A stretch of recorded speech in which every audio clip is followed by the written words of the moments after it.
Good morning, everyone. Is my audio clear? Yes, sir. Okay, salamat. Again, good morning, and thank you, everyone, for making time. I know it's not easy attending webinars during these times, but we appreciate your effort and your time in attending this deep dive session. So again, I'm Arnold Belver from the Policy Research and Development Division of the Climate Change Commission. Um, to save on bandwidth, I'll turn off my video so you can focus on the slides. Okay, so my task today is to give you a walkthrough of the Philippines' response to climate change through institutions, policies, and programs. So, as mentioned by Tita Lu in her presentation, um, as one of the most vulnerable nations, the Philippines is strongly committed to addressing the threat of climate change. And we are one of the first countries to address the challenges through institutional responses. So, following the recommendation of the World Meteorological Organization to create intergovernmental mechanisms, the Philippine government created the Interagency Committee on Climate Change on May 8, 1991 by virtue of Presidential Administrative Order 220 Series of 1991. So, kung mapapansin nyo po, wala pang United Nations Framework Convention on Climate Change. We already have the Interagency Committee on Climate Change by virtue of a Presidential Administrative Order. Next. Ayan. So, as mentioned, in 1992, the United Nations Framework Convention on Climate Change was adopted and open for signatures in Rio de Janeiro, Brazil, at the UN Conference on Environment and Development, also known as the Earth Summit. So during this time, 154 signatories to the UNFCCC agreed to stabilize greenhouse gas concentrations in the atmosphere at a level that would prevent dangerous interference with the climate system. So, also during this time, the United States was the fourth nation to ratify the UNFCCC and the first industrialized nation to do so. However, the treaty is not legally binding because it sets no mandatory limits on greenhouse gas emissions. Instead, the treaty provides for future negotiations to set emission limits. And the Philippines signed the UNFCCC in 1994. Next. And consequently, that year, we have submitted our GHG inventory. So the 1994 GHG inventory was comprised of six key emitting sectors in the country: energy, transport, agriculture, waste, industrial processes and product use, and forestry and other land uses. Next. The initial national communication, or the first national communication in 1999, contains a national inventory of anthropogenic or man made emissions by sources and removals by sinks of greenhouse gases. It also contains the description of steps taken by the country to implement its commitment for designing mitigation and adaptation measures and project proposals that can and will help increase their resilience to the impacts of climate change. Next. Yeah. In 2003, the Philippines signed the Kyoto Protocol. So the KP, or the Kyoto Protocol, adopted in Kyoto, Japan in 1997, commits state parties to reduce greenhouse gas emissions based on scientific consensus that global warming is occurring and it is extremely likely that human-made carbon dioxide emissions have predominantly caused it. So next slide please.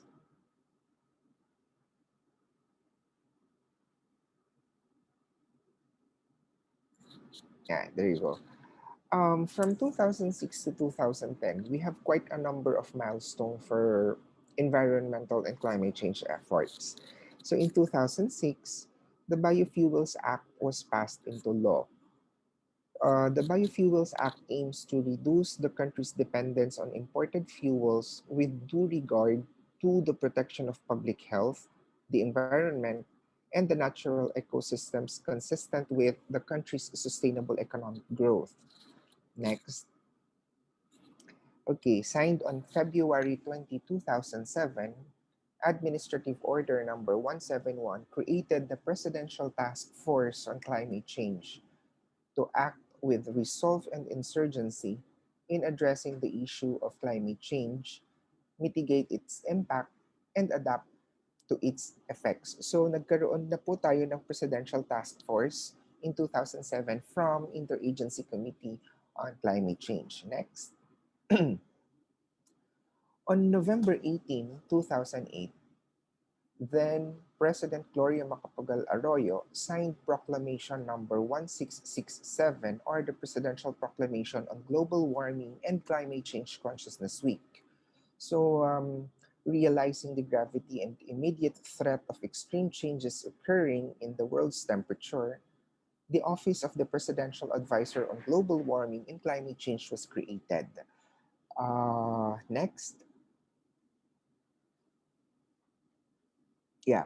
In 2008, the Renewable Energy Act was passed into law. So, this law provides the legal and institutional framework necessary for harmonizing policies on the development of renewable energy technologies. Next. And approved on October 23, 2009, the Philippine Climate Change Act, or RA 9729, was enacted. So, this is one of the first, if not the first law in in in the world that created a sole agency that would address the impacts of climate change. The law acknowledges the Philippines' vulnerability to climate change and the need for appropriate adaptation. It creates a comprehensive framework for systematically integrating the concept of climate change in synergy with disaster risk reduction in various phases of policy formulation, development plans, poverty reduction strategies, and other development tools and techniques. So this law created the Climate Change Commission. And one of the unique features of this law is that um, it it mandated the president as the chairperson of the Climate Change Commission. So during that time, the lawmakers recognize the importance of climate change, and they have placed no other than the highest position in in uh, in the bureaucracy to lead the commission. Um, Next, all right. As mandated by law, the Climate Change Commission led the development of the National Framework Strategy on Climate Change, or the NFSCC. The framework serves as the basis for climate change planning, research and development, extension, monitoring of activities, and climate financing to protect the vulnerable and marginalized communities from the adverse effects of climate change. The framework was formulated based on climate change vulnerabilities, specific adaptation needs, and mitigation potential, and in accordance with the international agreements. Next. Next, please. Yeah. So in 2010, RA 10121, or the Philippine Disaster Reduction and Management, was signed into law. This provides a comprehensive, all-hazard, multi-sectoral, interagency, and community-based approach to disaster risk management through the formulation of the National Disaster Risk Management Framework. Next. Ayan, in 2010, the formulation of the Philippine Strategy on Climate Change Adaptation builds on existing institutional processes, but gives strong emphasis on collaboration among national agencies, the legislative branch, the academy, business, and civil society. So the development of the strategy is supported by the German government through a program called Adaptation to Climate Change and Conservation of the Biodiversity in the Philippines, or the ACBIO project. Next slide, please. And also, as mandated by Climate Change Act, the Climate Change Commission led the development of the National Climate Change Action Plan, or the NCCAP. So the NCCAP outlines a long-term program and strategies for climate change adaptation and mitigation for 2011 to 2028, and ensuring climate change mainstreaming in the country's development agenda. So some of you might be familiar with this NCCAP, but briefly, the ultimate goal of the NCCAP is to build the adaptive capacities of women and men in their communities, increase the resilience of vulnerable sectors and ecosystems to climate change, and optimize mitigation opportunities towards gender responsive and rights based sustainable development. So the NCCAP has seven thematic priorities: food security, water security, ecological and environmental stability, human security, sustainable energy, climate smart industries and services, and knowledge and capacity development. So as you may notice, the NCCAP is a product of multi-stakeholder consultation. So hindi po pag-aari ng Climate Change Commission ang NCCAP, but rather it's a product of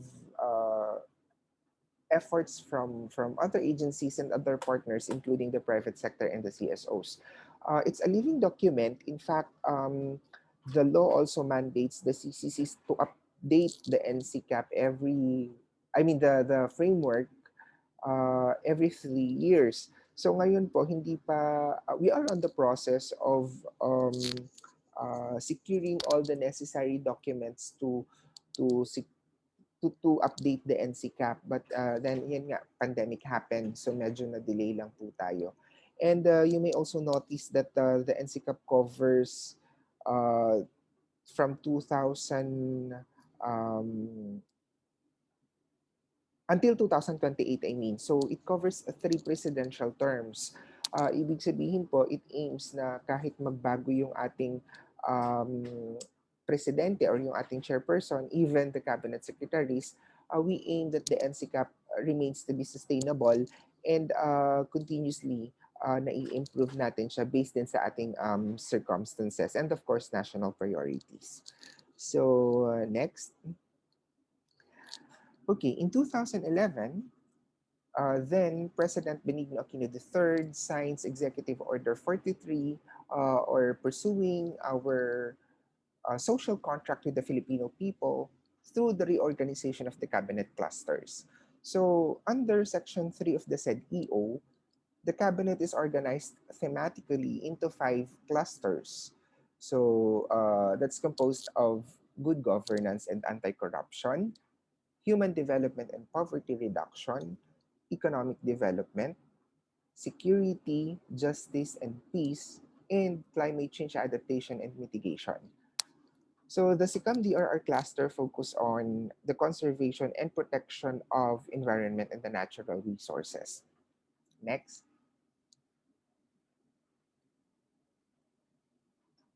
Ayan. So in November 2011, DENR EMB issued Memorandum Circular 2011-005, mandating the integration of DRR and CCA concerns in the Philippine Environmental Impact Statement System, or the PEISS. The Memorandum Circular is intended to enhance the PEISS into a risk-based planning and management tool, in addition to it being a tool for incorporating environmental management concerns in project planning and implementation. Next. In 2012, Republic Act 10174 amends the Climate Change Act to establish the People's Survival Fund. So the PSF is a long-term finance stream to enable the government to effectively address climate change. Um, it aims to effectively address climate challenges in the Philippines by financing climate adaptation projects proposed by the local government units and accredited local community organizations. The PSF has an annual budget of 1 billion from the National Treasury to be augmented by donations, endowments, grants, and contributions.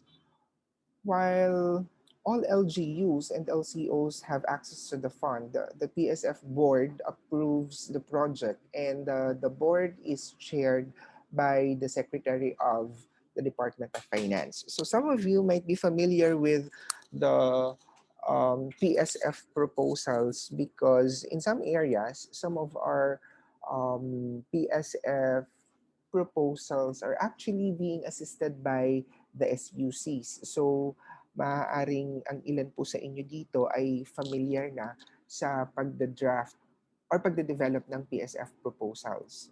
Next. Ayan. In 2013, the Climate Change Commission and the Department of Budget and Management issued a joint memorandum circular JMC 2013-01, which contains the guidelines in tagging or tracking government expenditures for climate change in the budget process.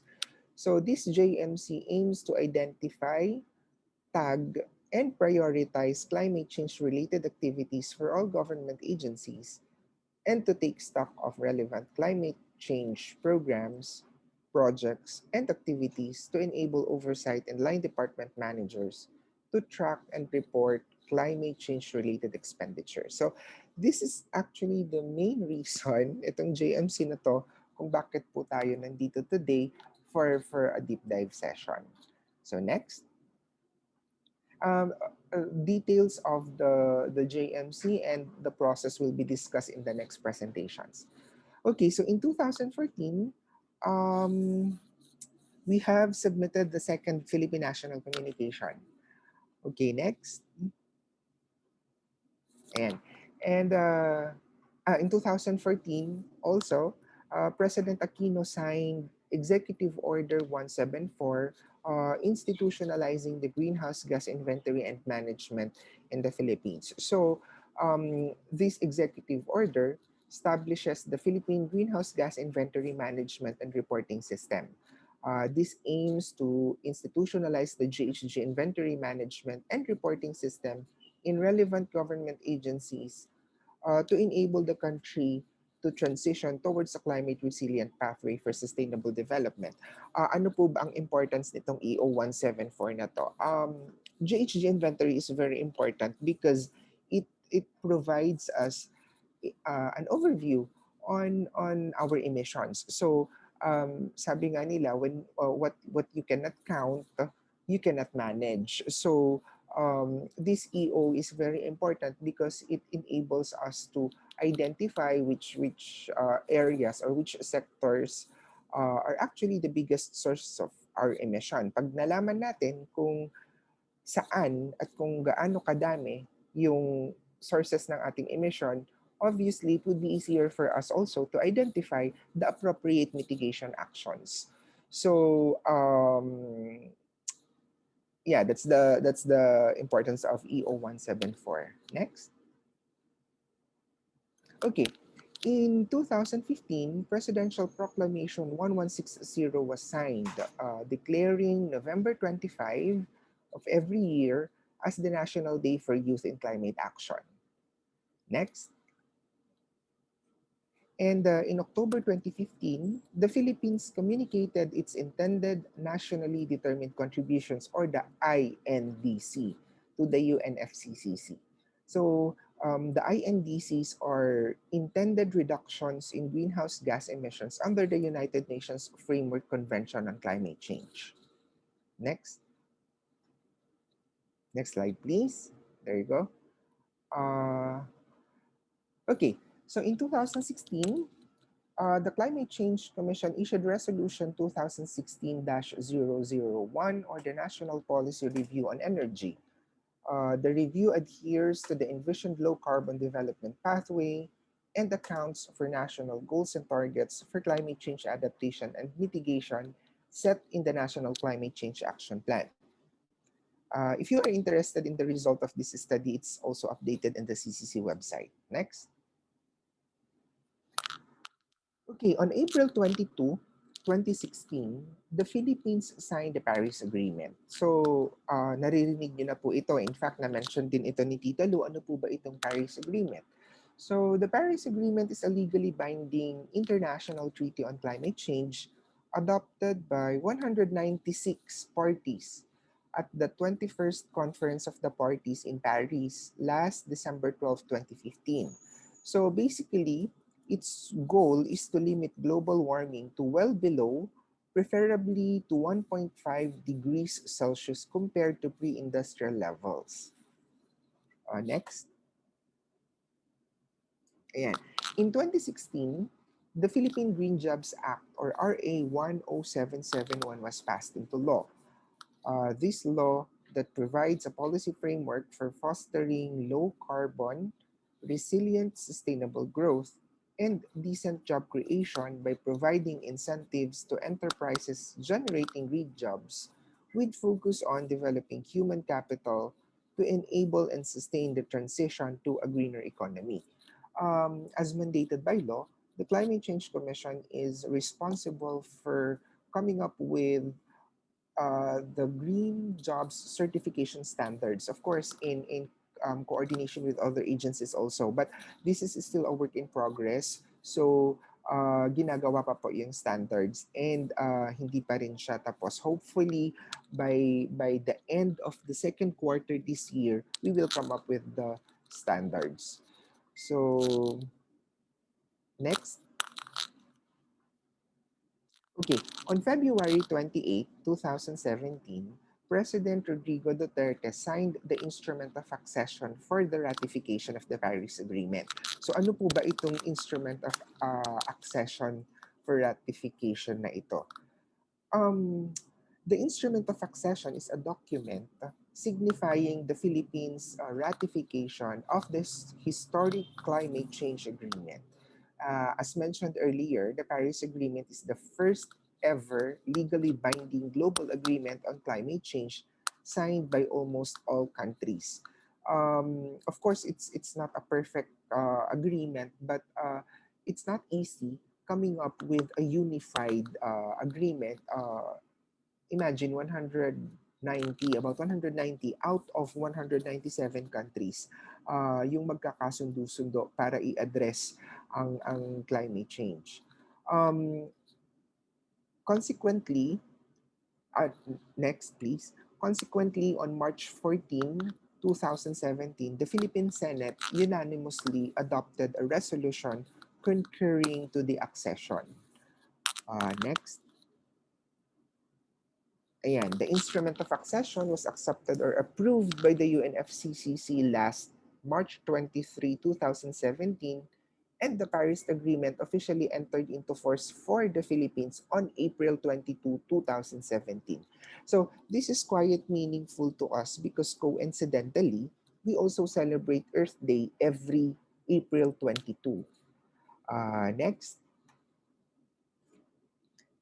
Ayan. In 2019, the Energy Efficiency and Conservation Act was signed into law. This law mandates institutionalizing energy efficiency and conservation, enhancing the efficient use of energy, and granting incentives to energy efficiency and conservation projects in the country. Under the new law, the government recognizes the need to institutionalize energy efficiency and conservation as a national way of life geared towards the efficient and judicious utilization of energy by formulating, developing, and implementing energy efficiency and conservation plans and programs. So, isa din po ito sa mga pinaka matagal na batas bago na pirmahan. In fact, it's almost 30 years old itong batas na ito. Next slide, please. There. Last November 24, 2020, in a virtual hearing, the House Committee on Disaster Resilience approved House Resolution number 535, which seeks a whole of government, whole of society, and whole of nation policy response to anticipate, reduce, address, and adapt to climate change impacts, consequences, and causes. So, the House resolution also seeks to declare 2020 as a disaster and climate emergency awareness year. By declaring a climate emergency, the House of Representatives believe that the Philippines can leverage its position as an emerging market and a potent labor source for new industrialization to pursue an official foreign policy on international climate justice. Next. There you go. So, as mentioned earlier, we have submitted our intended nationally determined contribution. So, as a party to the Paris Agreement, we are also required to submit our nationally determined contribution uh, 9 months before the conference of the parties. So, ngayon po, uh, as a party to the Paris Agreement, the Climate Change Commission is on the process of finalizing our NDC. And as some of you may be familiar, the NDCs are national climate plans highlighting climate actions, including climate related targets, policies, and measures that the government aims to implement in response to climate change, and of course, as a contribution to global climate action. So it's very important that we take note that central to the NDCs is the concept of national determination. Ibig sabihin po, tayo ang magpo-provide nito, tayo yung magbibigay, tayo yung magsasubmit based on our national circumstances and of course development priorities. We hope we could, for those of you who are interested, you just keep visiting the CCC website because eventually po we will be posting all these relevant documents. Lahat po ng isasubmit natin ay ipopost din po natin sa website ng Climate Change Commission. So, next slide. There. Okay. So, that's my last slide. In a nutshell po, in response to climate change, the Philippine government has crafted several policies related to climate change adaptation and mitigation. And of course, to meet our national development goals and international commitments, the government established crucial legal and institutional frameworks for climate mitigation and adaptation in the country. And guided by these laws and strategies, climate change mitigation and disaster risk reduction measures have been included in the Philippine Development Plan for 2017 to 2022. Pero gusto ko lang din pong i-add, maliban po dun sa mga policies and laws na present ko, it is also noteworthy to mention that even before the Climate Change Act, we already have different environmental laws. We have the Clean Air Act, the Solid Waste Management Act, we have the Clean Water Act. So ang dami na po nating environmental laws na naipasa na kung tutuusin, if we just implement all these laws, malaking tulong po ito para ma-address yung problema natin on climate change. But of course, we also have to note that climate change is more than just environmental issue. It's also a developmental issue. It's an issue on human rights. And, these laws are actually very helpful para naman po ma-address natin yung climate change. And lastly, I would also like to mention that currently the Climate Change Commission is also very active in providing technical support in the development of uh, the bill on banning the single-use plastics. So again, if you are interested po sa lahat ng mga batas na mention ko or the policies, please continuously visit the Climate Change Commission website wherein we will post all the policies. And